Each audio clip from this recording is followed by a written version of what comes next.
Share बाजार में निवेश करना है लेकिन वॉलेटिलिटी यानी बाजार के उतार चढ़ाव से डर लगता है तो एक इक्विटी सेविंग्स फंड कंसिडर किया जा सकता है, जो कि हाइब्रिड फंड की एक कैटेगरी है। आप जानते होंगे कि हाइब्रिड फंड में इक्विटी और डेट जैसे एक से अधिक असेट क्लासेस होते हैं, लेकिन इक्विटी सेविंग्स फंड थोड़ा अलग है क्योंकि इसमें डेट और इक्विटी के साथ साथ आर्बिट्राज भी है। नमस्कार, आप देख रहे हैं हाइब्रिड फंड की पाठशाला and investor education and awareness initiative by Mirae Asset mutual fund.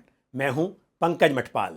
Equity savings fund hybrid mutual fund की एक कैटेगरी है और ये अपने टोटल असेट का मिनिमम 10% डेट में एलोकेट करने के साथ साथ इक्विटी और आर्बिट्राज में भी इन्वेस्ट करते हैं, लेकिन सभी इक्विटी सेविंग्स फंड का एलोकेशन एक जैसा नहीं होता। एक इक्विटी सेविंग्स फंड अपने टोटल असेट को अलग अलग एसेट क्लासेस में किस तरह एलोकेट करेगा, इसकी जानकारी उस स्कीम के स्कीम इंफॉर्मेशन डॉक्यूमेंट यानी एसआईडी में मिलती है और किसी समय पर उस स्कीम का एक्चुअल एलोकेशन कैसा है ये फंड फैक्ट शीट या उसके पोर्टफोलियो में देखा जा सकता है। जैसा कि आप जानते होंगे, इक्विटी में आते हैं शेयर्स और डेरिवेटिव इत्यादि, और वहीं डेट में आते हैं बॉन्ड्स, डिबेंचर्स, गवर्नमेंट सिक्योरिटीज और इस तरह के कई डेट इंस्ट्रूमेंट्स। लेकिन आगे बढ़ने से पहले मैं आपको आर्बिट्राज के बारे में भी जानकारी देना चाहूंगा।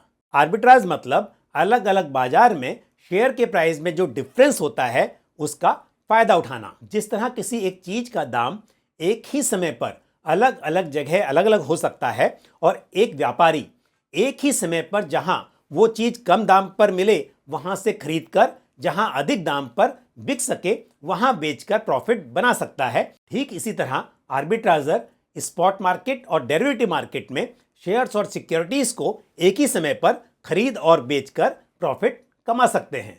क्योंकि आर्बिट्राज के तहत शेयर्स को लंबे समय के लिए होल्ड करने के बजाय शॉर्ट टर्म प्राइस इनएफिशिएंसी का फायदा उठाने की कोशिश की जाती है, इसलिए इक्विटी इन्वेस्टमेंट के मुकाबले इसमें उतार चढ़ाव कम देखा जा सकता है। इक्विटी सेविंग्स फंड का एक बड़ा एडवांटेज है टैक्स एफिशिएंसी, क्योंकि ये फंड्स आर्बिट्राज स्ट्रेटेजी को यूज करते हुए अपने टोटल असेट का मिनिमम 65% इक्विटी और इक्विटी रिलेटेड इंस्ट्रूमेंट्स में इन्वेस्ट करते हैं, इसलिए ये इक्विटी टैक्सेशन के लिए क्वालिफाई करते हैं। यदि आप अपने इक्विटी सेविंग फंड की यूनिट्स को 12 मंथ से अधिक समय के लिए होल्ड करने के बाद रिडीम करते हैं तो उस पर होने वाला gains long term capital gains कहलाता है और मौजूदा नियमों के तहत long term capital gain tax 12.50% के रेट से अप्लाई होता है। वहीं 12 मंथ्स या उससे पहले यूनिट्स को रिडीम करने पर शॉर्ट टर्म कैपिटल गेन्स पर 20% के रेट से टैक्स अप्लाई होता है। इन्वेस्टर्स जो बाजार के उतार चढ़ाव का जोखिम एक प्योर इक्विटी फंड के मुकाबले थोड़ा कम लेना चाहते हैं और स्पेशली ऐसे इन्वेस्टर्स जो डेट में भी एलोकेशन चाहते हैं लेकिन हायर टैक्स ब्रैकेट में आते हैं, उनके लिए equity savings fund as a category एक टैक्स एफिशिएंट वे में निवेश करने का विकल्प हो सकता है। ये थी कुछ जानकारी इक्विटी सेविंग्स फंड के बारे में। मुझे उम्मीद है ये जानकारी को पसंद आई होगी।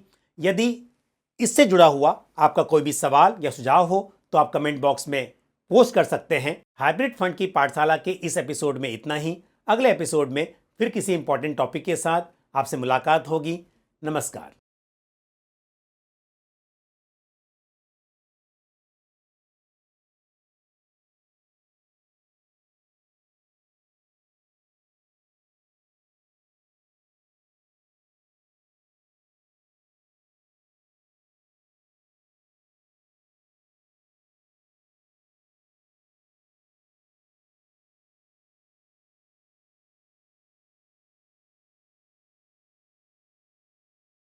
म्यूचुअल फंड निवेश बाजार जोखिमों के अधीन है। योजना से संबंधित सभी दस्तावेजों को ध्यान से पढ़ें।